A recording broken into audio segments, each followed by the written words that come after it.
Good morning, dear colleagues, dear members of the media, and all those who have already joined or are on their way to join us online. We are starting our press briefing dedicated to the World Humanitarian Day. I will start with a couple of housekeeping announcements in order to facilitate our communication. First of all, we have arranged for conference interpretation. You may pick up your equipment. Channel 1 is Ukrainian and Channel 2 is English.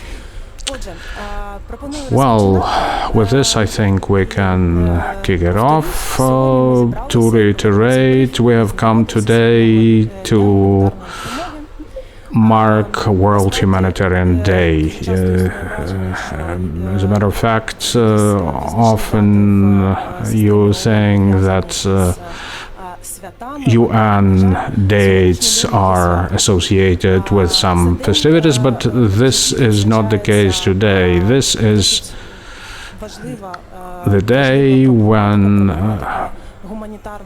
humanitarian assistance themes and that of the safety of humanitarian workers is marked. The day was established after 19th of August 2003, when 22 humanitarian workers perished in Baghdad, Iraq, who were involved in humanitarian operation in Iraq. Special representative Sergio Vieira de Malo was among them. 5 years later, UNGA, in its resolution, made this day a World Humanitarian Day.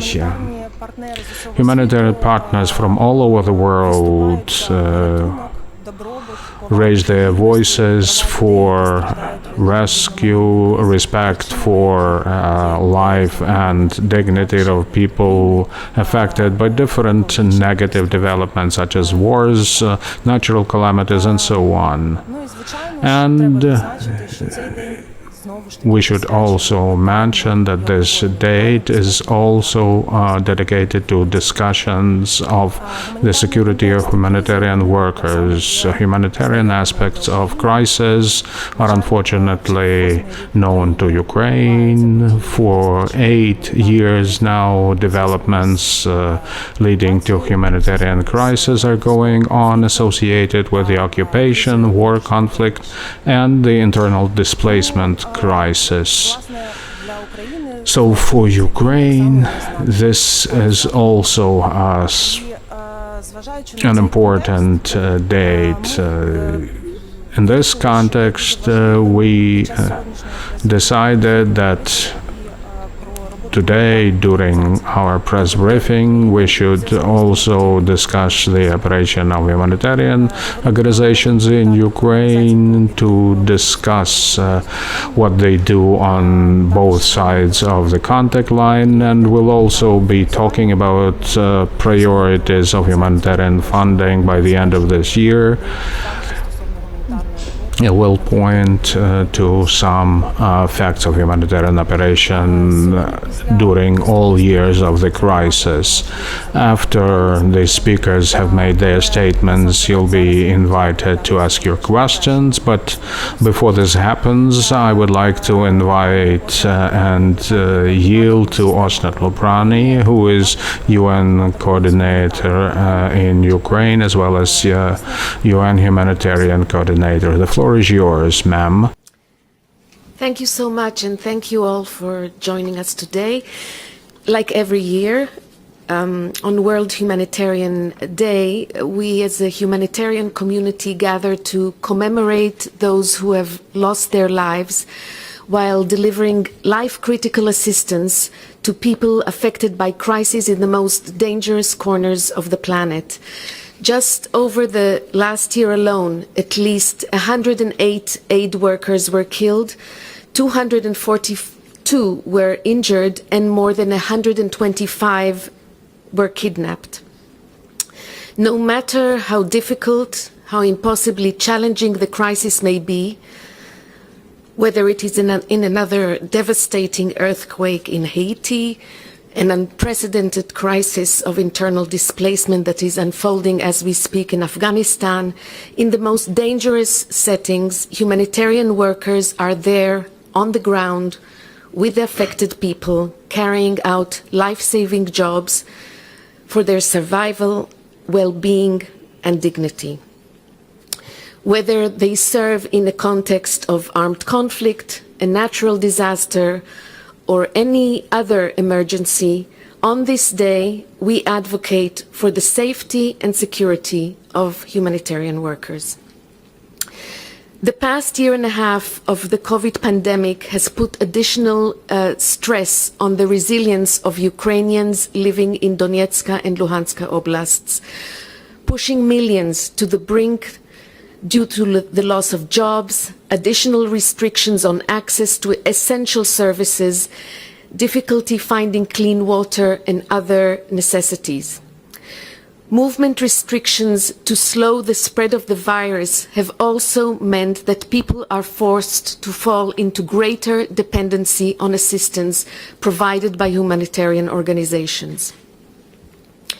In Ukraine, as we sit here in this comfortable place, thousands of humanitarian workers are working on both sides of the contact line, tirelessly amid situations of insecurity as well as the COVID-19 pandemic to support civilians that are caught in the ongoing conflict.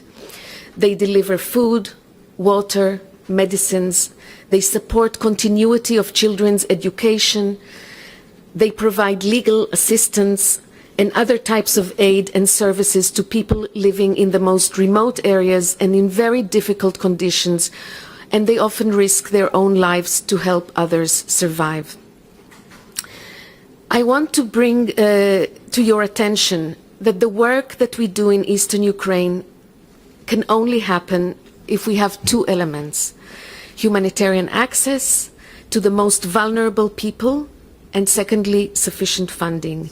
And these are messages that I hope you, as representative of the media, can help us to spread. On access, without humanitarian access and security guarantees, we are unable to reach people affected by conflict and ensure that those who are most in need can receive the humanitarian assistance and services that they need to survive.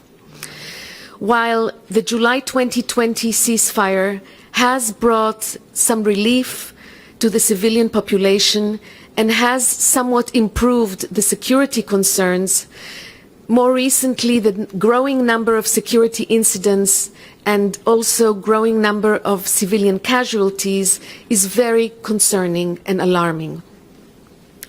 The COVID-19 related restrictions on movement across the contact line have left hundreds of thousands of people who were part of a united community unable to unite with friends and families. They can't access health, legal and other basic services. Many of these people are forced to take much longer and more expensive routes to see their loved ones and enjoy the same rights as other Ukrainians in other parts of the country. So there is no better time than World Humanitarian Day to remind all relevant actors to do all in their power to ease the hardship faced by civilians by facilitating freedom of movement, humanitarian access, and limiting civilian casualties, as well as damage to essential infrastructure. Secondly, insufficient funding for humanitarian aid means that the people affected by the armed conflict who are in dire need will not receive the support that they deserve and they cannot get anywhere else. This year so far, the humanitarian actors have received only 27%, which is some 45.4 million of the 168 million required to meet the needs of Ukrainians on both sides of the contact line from our international donors. If the funding is not made available, this means that we will be able to reach less than half of the 1.9 million that we have targeted for assistance by the end of 2021. And considering that the fast approaching winter will exacerbate the vulnerabilities of people residing in the conflict-torn region, humanitarian organizations are now urgently appealing for 49 million to address very time-critical needs for the remainder of this year. This is a prioritized ask that outlines the most critical needs that are required for people to survive yet another winter of continuing violence and hostilities. The people of eastern Ukraine count on donors' commitment to supporting this appeal. So with that, I'd like to pass the floor to Mr. Ignacio León García, Head of UN Office of the Coordination of Humanitarian Affairs, to briefly cover the response achievement, what we have achieved to date, and to present the funding priorities for the remainder of this year. Thank you. Ignacio. Thanks, Osnat, for giving me the floor to talk about the current humanitarian situation in Ukraine. Unfortunately, I cannot bring you good news because humanitarian situation is not good. The best that can happen with us is to disappear and not to be there. But let me start to thank all those humanitarian workers that are around the world who are exposing themselves, their life, every single day in order to reduce the suffering of those who has been affected by conflict and crisis. And believe or not, although the circumstances of delivering humanitarian assistance in Ukraine is extremely difficult, those humanitarian workers has been able to provide humanitarian assistance this year to more than 800,000 people in both sides of the contact line. And what sometimes people think is, okay, you are providing humanitarian assistance, but who? Because it's very easy to criticize those who are exposed in front of everybody delivering that humanitarian assistance. And the truth is that each time that we deliver any kind of humanitarian assistance, we are doing that in a very professional way, through professional workers, and looking where our needs. We are basing all our work on what we call need assessments. And each time that we provide any kind of assistance, a monitoring system is immediately put in place in order that the assistance that we are providing is done in a very transparent way.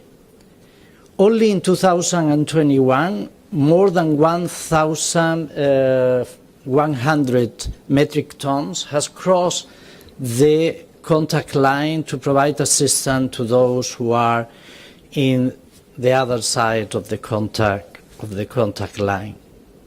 As we are talking right now, 11 trucks are crossing the contact line to provide polio vaccines, school equipment, shelter material, and water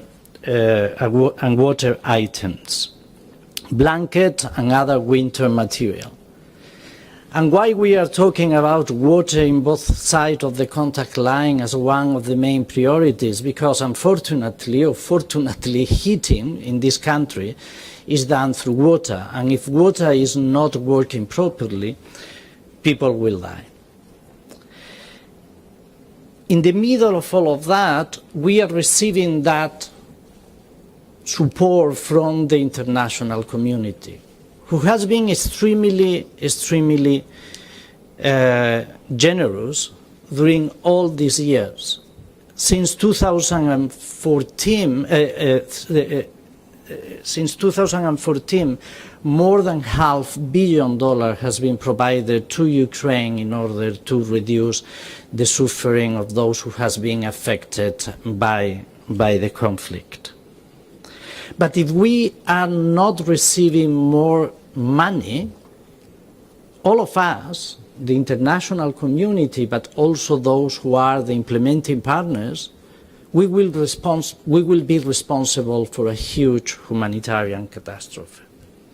Therefore, we are appealing again to the donors to provide money, but not all the money. We are reducing now to 49 million US dollars that are the minimum amount of money in order that we can continue providing that assistance to those who are more vulnerable.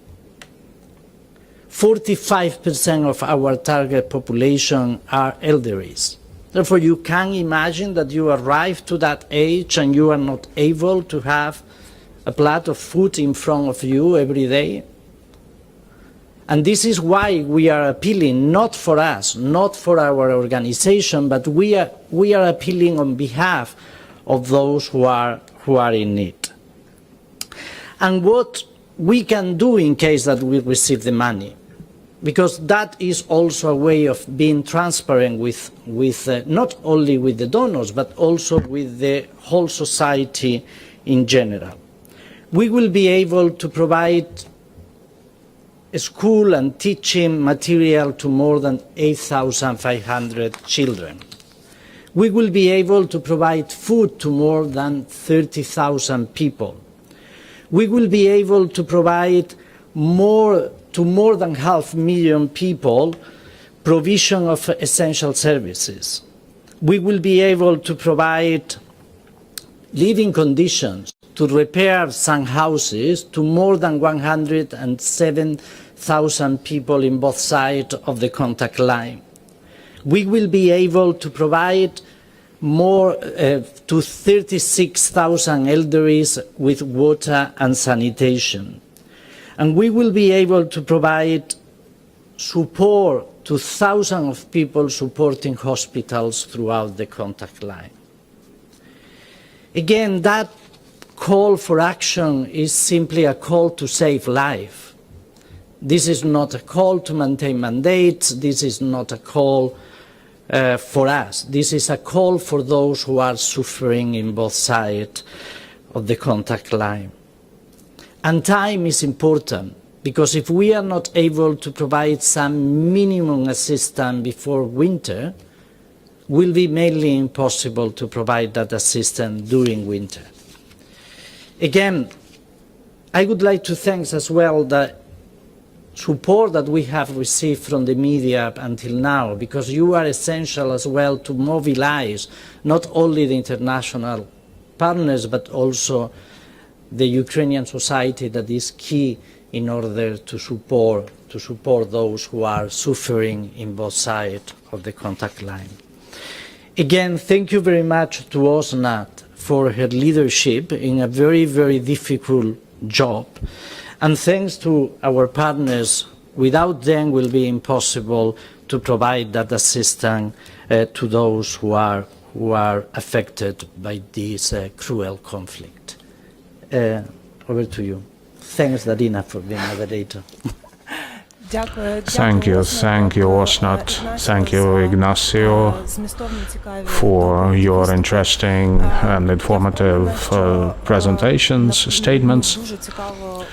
I am confident that anyone may be interested in learning more about humanitarian operation in the field, as we say, and this is exactly why we invited a representative of humanitarian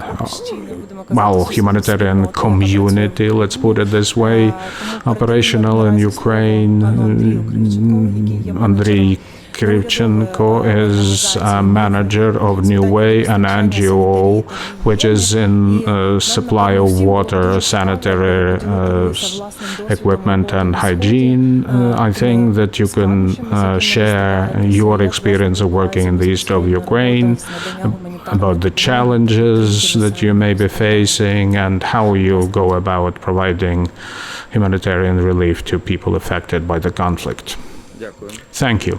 Good afternoon indeed. I am Andrei Krivchenkov and I'm program manager of a national NGO called New Way. Let me briefly introduce myself. I started out back in 2014 and it was quite incidental. Before that, I hadn't known a bit about what it was, but when I moved out of Donetsk in summer 2014, I didn't know where I would find a job or sources of income, so when they approached and offered me a position in Médecins Sans Frontières, Медики без кордонів. I started as a humanitarian worker and been one since then. I worked in People in Need, Archinova, and currently I am with New Way. Well, talking about our field operations, our organization focuses on water, hygiene, sanitary, housing, non-foods, and recovery of infrastructure. About 80% of our effort goes there. We are carrying out different projects at the household level, that is to say, the ones where we interact with people, and at the level of institutions or communities. Sometimes it is just handing out some kids' fuel, all the way to recovery of infrastructure, including water supply. And we interact with representatives of the community, local officials, volunteers, activists who can also be found in the field oftentimes, and with ordinary people, all those who know their needs, and we analyze these needs and provide our assistance accordingly. We do want and we often engage the recipients of assistance. It can happen at the needs assessment stage, that is to say, we interact with people, learn about their needs, hear to their comments, to their requests, and also at the stage of project implementation, when we jointly with the local government carry out certain works. They are involved as well. The humanitarian situation since 2014 has somewhat changed. The needs, many of the needs remain the same as they were in 2014, but we are trying to change our approach to resolving these issues by shifting from emergency to more durable long-term solutions, as it were. For instance, water supply shortage in the communities used to be resolved by water trucking water to the communities, and it is currently done so, but we try to identify a more durable solution so that local communities are no longer dependent on outside organizations, leaving it to local governments. For instance, by recovering water wells, implementing water filtering solutions. In 2014-2015, the need for mobile hospitals was very acute. During the hot stage of the conflict, many doctors, many medical professionals, especially in the primary care or rural areas, had left. Medical assistance had to be provided to local population using mobile hospitals, mobile clinics. Currently, we are trying to create conditions that would enable provision of medical assistance on site by renovating, recovering out-of-patient clinics, providing necessary medical equipment, etc. That said, as speakers before me mentioned, there's still a lot of problems, issues, needs that cannot be met by durable solutions. For instance, providing people with fuel to let them survive in the winter, providing hygienic kits to people with disabilities, old age people, or large families.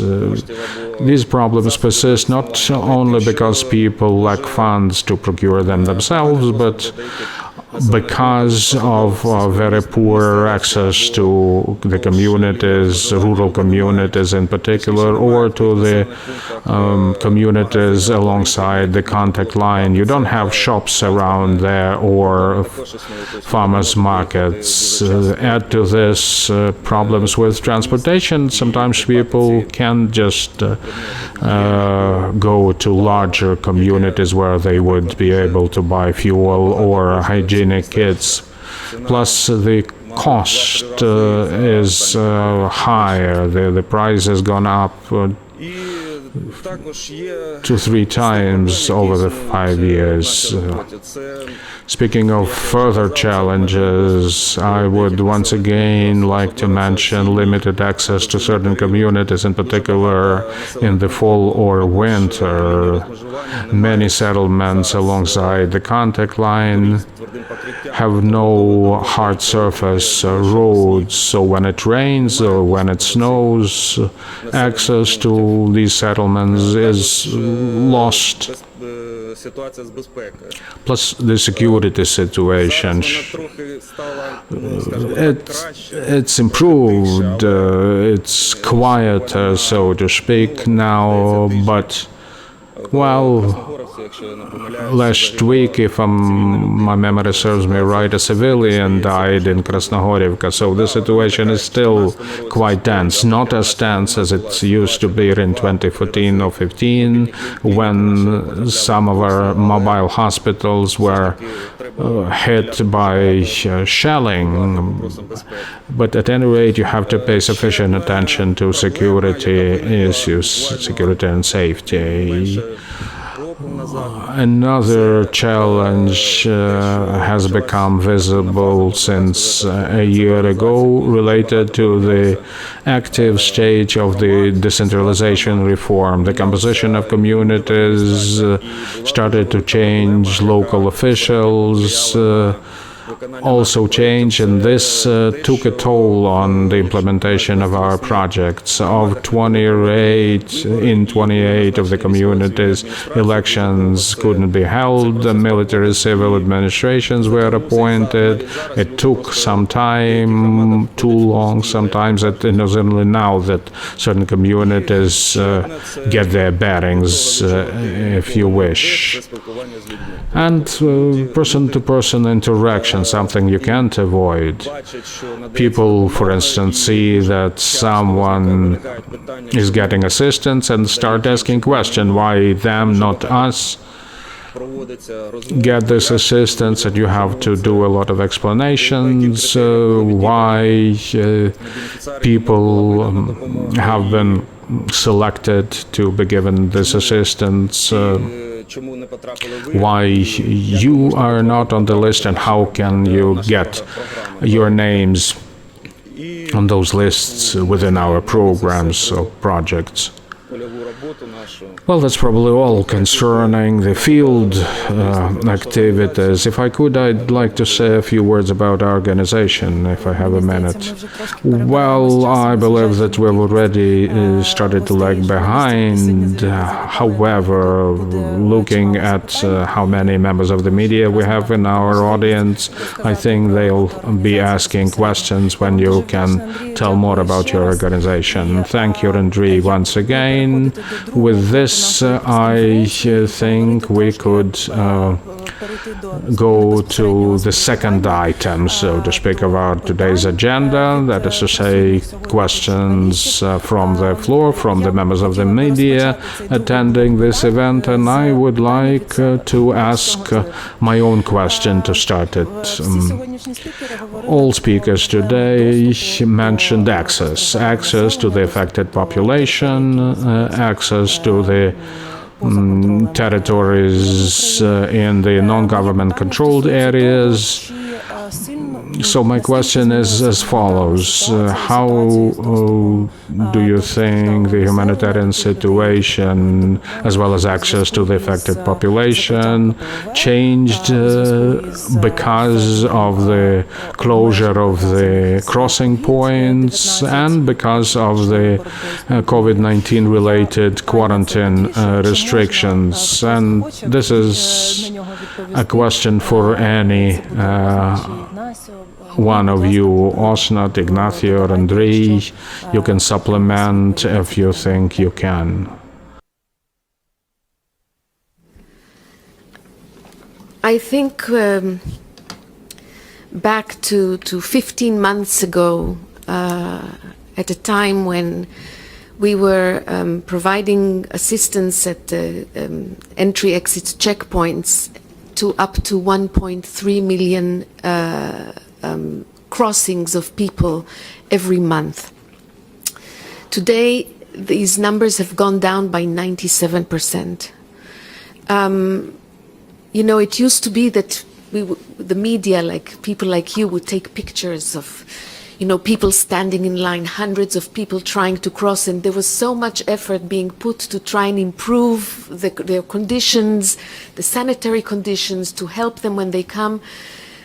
Nowadays, they are invisible, but the fact that we don't see them, we also don't see how much their situation has become so much more difficult because they cannot cross at all. And you know, there is this woman that we were talking to. She said she misses those lines, you know, of standing in line in the heat, because at least then you could get the services, you could see your relatives. This is the big change. And there was a pandemic, and of course, and I am, as you know, not just humanitarian coordinator, I'm resident coordinator. I've been very involved in the UN efforts, enormous efforts together with the government to help to provide support to the huge impact of the pandemic on all Ukrainians, which has been such, and it still hasn't gone away. So while there is justification for some restrictions, the impact on the connectivity is really disproportionate. And there are ways to improve things so that people can cross safely. And again, taking into consideration the specific situation of that population who is affected by conflict, for whom such restrictions mean really not being able to reach other basic needs. So that has been a big change. And I want to again advocate today with all actors to increase the freedom of movement. The UN and the humanitarian partners are there to provide expert advice on how that can be done, and so that that enormous discrepancy between the situation a year ago and now we can go back to that and maintain that connectivity between people. Thank you. Дякую. Пане Ігнасію, ви хочете щось додати, так? Simply thanks, Osnat, is all the angle that sometimes is not only the needs, is the humanitarian tragedy that means Osnat and myself, we have met people who were unable, mothers who were unable to attend the funerals of their sons, and sons who has been unable to attend the funerals of their parents. Therefore, it's not only the lack of access to receive services and assistance, is the human tragedy of cutting the contact between families, and I think that this is an aspect as well that we should put in place. And I would like to reiterate OSNAT work. I think that we have all a responsibility to work together to have that checkpoints open again. Thank you. Thank you for the emphasis you have just made. Well, now, dear members of the media, the floor is open for your questions. Do not forget, however, to introduce yourself and the media outlets we represent. I see a hand raised already. Will you please make a mic available?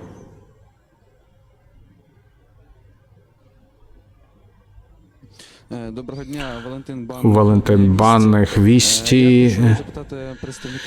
Let me confront representatives of the UN with the question related to the coal mines. Earlier on, Ukraine promoted the idea of conservation. However, now the risk is high that the mines will be flooded and large areas can be affected. Let me ask you if the UN is paying attention to the abandoned coal mines that were not in focus after the occupation. Well, dear colleagues, who's ready to handle this question? Wait a sec for the interpreter to finish. Thank you for your question. I think you raise a very, very important issue. And again, I want to say that, in my role more as UN resident coordinator, I think the problem that you are referring to is a very big problem throughout Ukraine. And certainly including in eastern Ukraine and on both sides of the contact line. We are concerned about this problem because it's not just the water that fills the mines has a relationship with, sucking safe water and then affects access to safe water. Sadly, I have to say that the problems are more systemic and require investment that is not so much the remit of humanitarian workers. It requires investment, and I know that certainly in Ukraine moving forward there are donors and investors that are thinking of the importance of gradually having Ukraine shift and invest more in addressing the transition from coal and also doing more on prevention of disasters, and that needs to happen of course, everywhere. This is something that we want to assist with the analysis and understanding of the problem and what is needed, but some of these actions will need to wait for a political settlement so that the larger investments can also go to those parts that are currently not under the control of the government. І в мене ще доповнення. А як часто ви самі їздите на схід України? Як часто оновлюється статистика по проживаючих на Донбасі громадян України, які потребують допомоги? І як побудована комунікація між міжнародними представниками і українськими координаторами гуманітарної допомоги?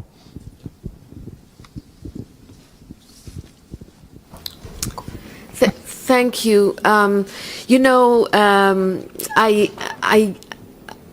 I go there often.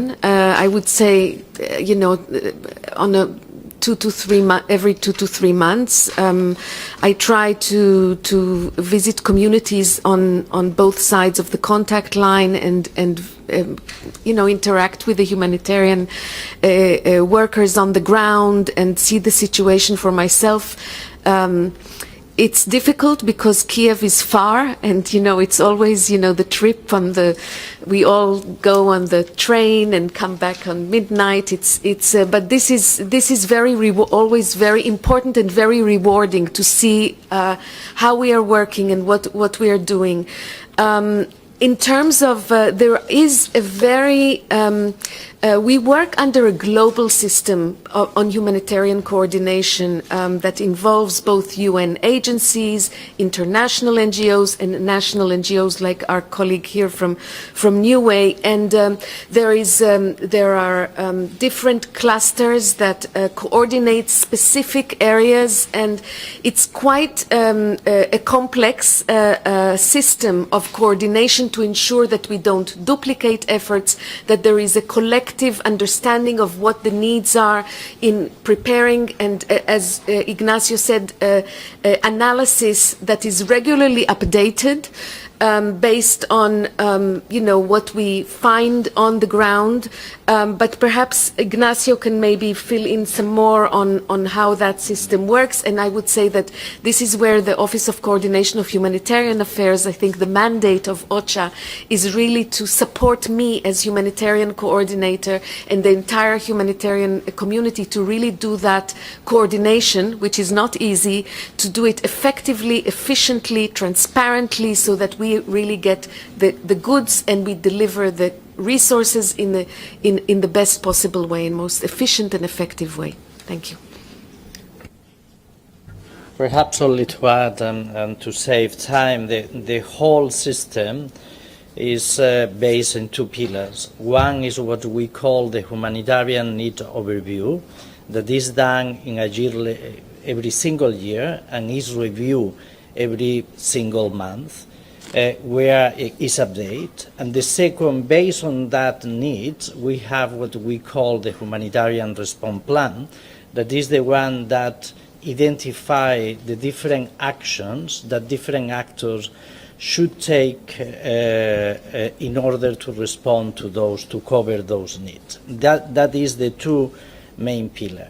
And that is happening, as Osnat said, through a coordination that is done by sector. Therefore, everybody that is around supporting health project, they are having their own coordination system in order that we are able to look the need of the population from a multi-sectorial point of view. Therefore, nobody here has only one need. Nobody has only the need of food or the need of water, and this is why we have that multi-sectorial view. And the third is that a system that integrates all those actors that can do a difference on those who are suffering. That means rather than to be a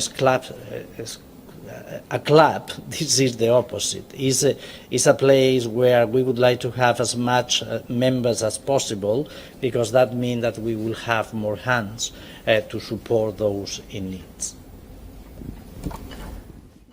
Thank you, Ignacio. Let me add my bit to what you just heard. More on the priorities of humanitarian funding can be found in the press kits you can pick up from the table.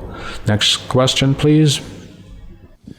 I will ask in English, if you don't mind. First of all, thank you, team, for your activity in the Donbass, because it's very important for us. It's important for the people of Ukraine. It's important for me personally, because my mother came to me from Donetsk 2 months ago, and now she is in Kiev, and in 6 days she will go to Donetsk, and she will use not official checkpoints throughout the front line. She will use Russian-Ukrainian border to get to Donetsk. So unfortunately, despite some positive tendencies which you describe in the situation in Donbass, I mean the humanitarian maybe improvement, a lot of problems we have still, unfortunately. So I have one question to Mrs. Lobrani, to Ignacio, concerning the possibilities of so-called civil diplomacy or track 2 diplomacy or background diplomacy, because we cannot use governmental or official diplomacy for resolving a lot of problems.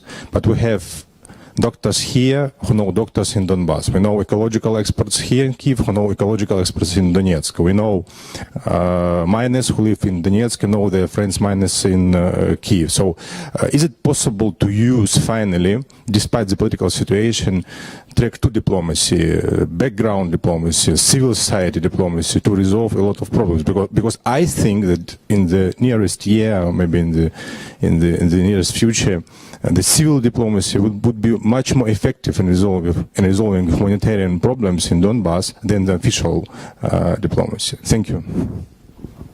Дякую. Thank you. Osnat will be answering this question.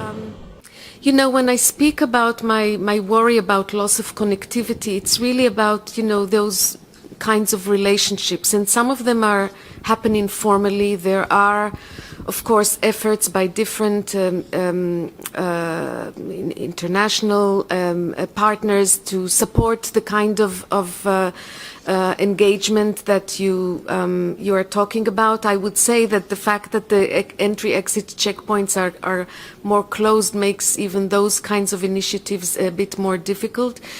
I also want to say that we do engage very closely with the government of Ukraine, and that engagement is very important for us. If I can give you as one example, we welcome the fact that there's now been a change in terms of not fining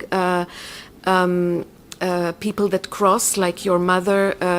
You know, that was a concern to us, and there's now been a legislation that was endorsed and signed by the president. So that kind of engagement remains extremely important, and I'm very, you know, so that kind of dialogue remains very important for us. And of course, we are always like with our eyes and ears open for more of those opportunities where it is possible, where it is safe. So that also needs to be looked at. But, you know, if more of that could happen, I couldn't be happier. Будь ласка, ще Yes, are there any further questions? Чи є бажаючі? Anyone willing to ask another question? Yes, please. Good morning, I'm Sophia. Power Humanitarian Response. Could you give some specifics on how humanitarian relief is delivered to the non-government controlled territories, and how do you make sure that the assistance goes where it is needed? Thank you, colleagues. Are you ready to handle this question? Thank you. So, you know, like, and again, on World Humanitarian Day, it's very important to explain again that humanitarian work is basically carried out based on humanitarian principles. So it's you know, humanity, impartiality, neutrality, and independence. So we are working in a way that we are very much connected to the needs of the people. We deliver the goods to the people. We monitor how the aid is delivered. Of course, on the government-controlled side, we are working very closely with the authorities at every level, with the oblast authorities, with the council members, with the rayons. You know, everywhere we are cooperating very closely, and more we are looking to get them even more involved and support them to take on more of that work. In the non-government controlled areas, it's really purely humanitarian. We need to ensure security and access, and that requires engagement with whatever entities are there to ensure that we can get where we need to get in a safe way, and that's basically the way we work in every part of the world. I don't know if Ignacio has more to add, but that's our methodology. Thank you. Thanks, Osnat. Again, to reiterate the principle. Sorry. Thanks. I would like to reiterate that we have the same principles and the same standard in both sides of the contact line. Of course, the way, and we have the same monitoring approach. That means it's not only that we have pre-established monitoring tools that we apply in order to be more transparent, but also our own donors, those who put the money in our humanitarian operation doesn't want to see their money that is not going to the right place. Therefore, we need to be transparent and to justify for our own organization and for those who put the money. And we regularly monitor our operations, and those monitoring results in reports, and those reports are available publicly. Therefore, everybody can enter and everybody can see where the humanitarian assistance went, how many people, etc. And we engage with all actors that can facilitate that kind of operations. Thanks. Thank you. Any further questions to our esteemed speakers? Well, I can't see any hands raised. If this is the case, I think we can draw our press briefing to a close, and I'll use Princess Di quotation, who said that nothing made her happier than helping people who are in need and are in vulnerable situation. This is part of my life and my destiny, she said. I would like to say those who share that destiny, that help people in dire situations, who risk their health and life working in these situations, to say thank you to humanitarian workers around the world, and express our support to all those who need humanitarian assistance. Thank you. Thank you very much, everyone, our speakers. Should you want to ask individual questions or do some sound bits, please approach us and we'll help you.